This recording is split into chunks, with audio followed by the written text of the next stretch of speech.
सोने का अंडा लगता चोरी साहब की किस्मत जाग गई। चोरी साहब साहब अंडा चेक करो।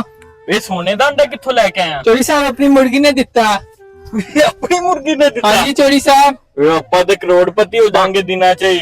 अच्छा चोरी साहब। ਇਹ ਬਸ ਕਿਸੇ ਨੂੰ ਪਤਾ ਨਹੀਂ ਲੱਗਣਾ ਚਾਹੀਦਾ ਕਿ ਆਪਣੀ ਮੁਰਗੀ ਸੋਨੇ ਦੇ ਅੰਡੇ ਦੇ ਰਹੀ ਆ। ठीक है चोरी साहब। ਬਸ ਠੀਕ ਹੈ ਯਾਰ। ਅੰਡਾ 100 ਗ੍ਰਾਮ ਦਾ ਤੇ ਹੋਣਾ ਵਾ। ਇਹ ਬਾਜ਼ਾਰ ਜਾਣਾ ਪੈਣਾ ਸੁਨਿਆਰੇ ਕੋ। ਉਹਕੋ ਪਤਾ ਕਰਾਣਾ ਪਏਗਾ ਇੱਕ ਅੰਡਾ ਕਿੰਨੇ ਦਾ ਵਿਕੇਗਾ। Next day. ਮੁੰਚੀ हाँ जी चोरी साहब। ਇੱਧਰ ਆ ਯਾਰ। हाँ जी चोरी साहब। ਯਾਰ ਦੇਖ ਕੇ ਆ ਮੁਰਗੀ ਨੇ ਅੱਜ ਸੋਨੇ ਦਾ ਅੰਡਾ ਦਿੱਤਾ ਕਿ ਦੂਸਰਾ ਦਿੱਤਾ। ठीक है चोरी साहब।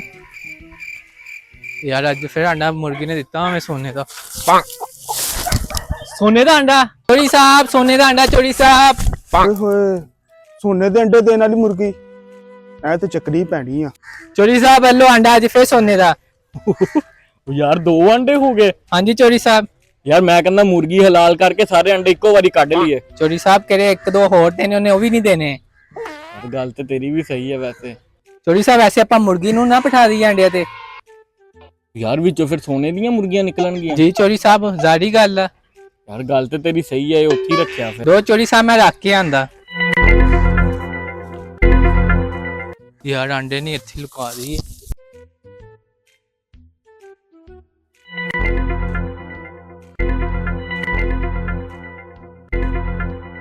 ਓਏ ਅੰਡੇ ਵੀ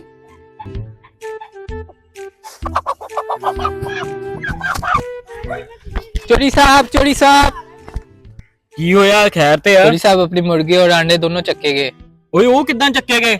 ਜਲਦੀ ਜਾ ਕੇ ਨਾ ਮਸਜਿਦ ਚ ਐਲਾਨ ਕਰਕੇ ਆ ਤੇ ਇਹ ਨਾ ਦੱਸੀ ਕਿ ਸੋਨੇ ਦੇ ਅੰਡੇ ਸੀਗੇ। ਬਸ ਇਹ ਕਹੀਂ ਕਿ ਬਹੁਤ ਕੀਮਤੀ ਮੁਰਗੀ ਸੀ। ਜਲਦੀ ਜਾ। हजरात चोरी साहब दी अंडे देने वाली बहुत कीमती मुर्गी चक्की गई है। जिस बंदे ਨੂੰ ਉਹਦੇ ਬਾਰੇ ਵਿੱਚ ਪਤਾ ਚੱਲੇ ਚੋਰੀ ਸਾਹਿਬ ਨੂੰ ਆ ਕੇ ਦੱਸੇ। ਓਹੋ ਮੁਰਗੀ ਤੇ ਚੱਕੀ ਗਈ ਆ। ਮੈਂ ਚੌਧਰੀ ਨੂੰ ਵੇਖ ਕੇ ਆਣਾ ਕਿ ਉਹਨੂੰ ਕਿਤੇ ਮੇਰੇ ਤੇ ਸ਼ੱਕ ਤੇ ਨਹੀਂ। ਹਾਂ ਮੁੰਚੀ ਆ ਗਿਆ। हाँ जी चोरी साहब लान करके आ गया। अस्सलाम वालेकुम चौधरी साहब। अस्सलाम। चौधरी साहब बड़ा अफसोस होया ਤੁਹਾਡੀ ਮੁਰਗੀ ਚੋਰੀ ਹੋ ਗਈ। ਹਾਂ ਯਾਰ ਬੜਾ ਅਫਸੋਸ ਹੋਇਆ। ਬੈਠੋ ਯਾਰ ਤੁਹਾਡੇ ਲਈ ਕੋਈ ਠੰਡੇ ਗਰਮ ਦਾ ਇੰਤਜ਼ਾਮ ਕਰੀਏ। ਮੁੰਚੀ ਯਾਰ ਆ 2 ਬੰਦਿਆਂ ਲਈ ਬੋਤਲ ਲੈ ਕੇ ਆ।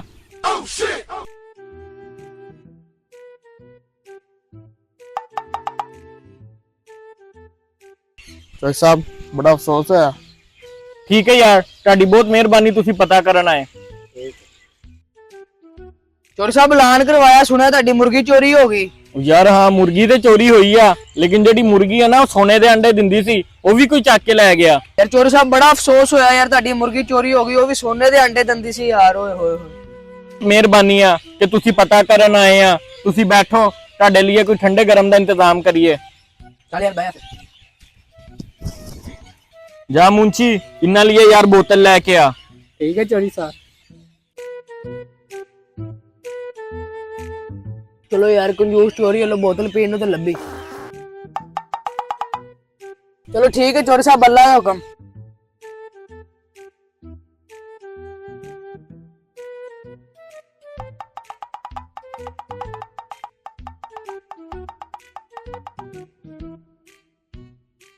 ਯਾਰ ਜਾ ਕੇ ਮਸਜਿਦ ਚ ਐਲਾਨ ਕਰਿਆ ਆਪਣੀ ਮੁਰਗੀ ਲੱਭ ਗਈ ਆ। ਇਹਨਾਂ ਸਾਰਿਆਂ ਨੇ ਤਾਂ ਆਪਣਾ ਖਰਚਾ ਹੀ ਬਹੁਤ ਕਰਾ ਦਿੱਤਾ। चलो ठीक है चोरी साहब। हजरात एक बहुत बड़ी खुशखबरी है। चोरी साहब की मुर्गी मिल गई है। ਤੁਹਾਡੇ ਸਾਰਿਆਂ ਦਾ ਤਾਮਨ ਦਾ ਸ਼ੁਕਰੀਆ। ਚੋਰੀ ਸਾਹਿਬ ਮੁਬਾਰਕ ਹੋਵੇ ਤੁਹਾਡੀ ਮੁਰਗੀ ਲੱਭ ਗਈ। ਹਾਂ ਯਾਰ ਤੁਹਾਡੀ ਬੜੀ ਮਿਹਰਬਾਨੀ ਤੁਸੀਂ ਪਤਾ ਕਰਨ ਆਏ ਆ। ਮੇਰੇ ਸੋਨੇ ਦੇ ਅੰਡੇ ਦੇਣ ਵਾਲੀ ਮੁਰਗੀ ਸੀ। ਚੌਧਰੀ ਸਾਹਿਬ ਮੁਬਾਰਕ ਹੋਵੇ ਤੁਹਾਨੂੰ। ਕੋਈ ਦਾਵਤ ਸ਼ਾਵਤ ਦਾ ਤਾਂ ਇੰਤਜ਼ਾਮ ਕਰੋ। ਮੁੰਚੀ ਇੱਧਰ ਆ ਯਾਰ। ਯਾਰ ਆਪਣੀ ਗੇਮ ਤੇ ਉਲਟੀ ਪੈ ਗਈ ਆ। ਸਾਰੇ ਦਾਵਤ ਮੰਗ ਰਹੇ ਆ। ਹੁਣ ਕੀ ਕਰੀਏ? ਮੈਂ ਕਹਿੰਦਾ ਚੋਰੀ ਸਾਹਿਬ ਭੱਜ ਜਾਏ। ਯਾਰ ਗੱਲ ਤੇ ਤੇਰੀ ਸਹੀ ਆ। ਆਪਣੇ ਸਿਰ ਤੇ ਖੁਦ ਹੀ ਜੁੱਤੀਆਂ ਖਾ ਰਹੇ। ਯਾਰ ਇੱਕ ਤੇ ਆਪਣੀ ਮੁਰਗੀ ਨਹੀਂ ਲੱਭੀ ਉੱਤੋਂ ਇੰਨਾ ਖਰਚਾ ਕਰਾਈ ਜਾ ਰਹੇ ਆ। ਹਾਂਜੀ ਚੋਰੀ ਸਾਹਿਬ ਆਓ ਭੱਜੀਏ। ਚੌਧਰੀ ਅੰਜ ਨਹੀਂ ਜਾਏਗਾ ਹੁਣ ਤੂੰ ਦਾਵਤ ਦੇ ਕੇ ਹੀ ਜਾਏਗਾ।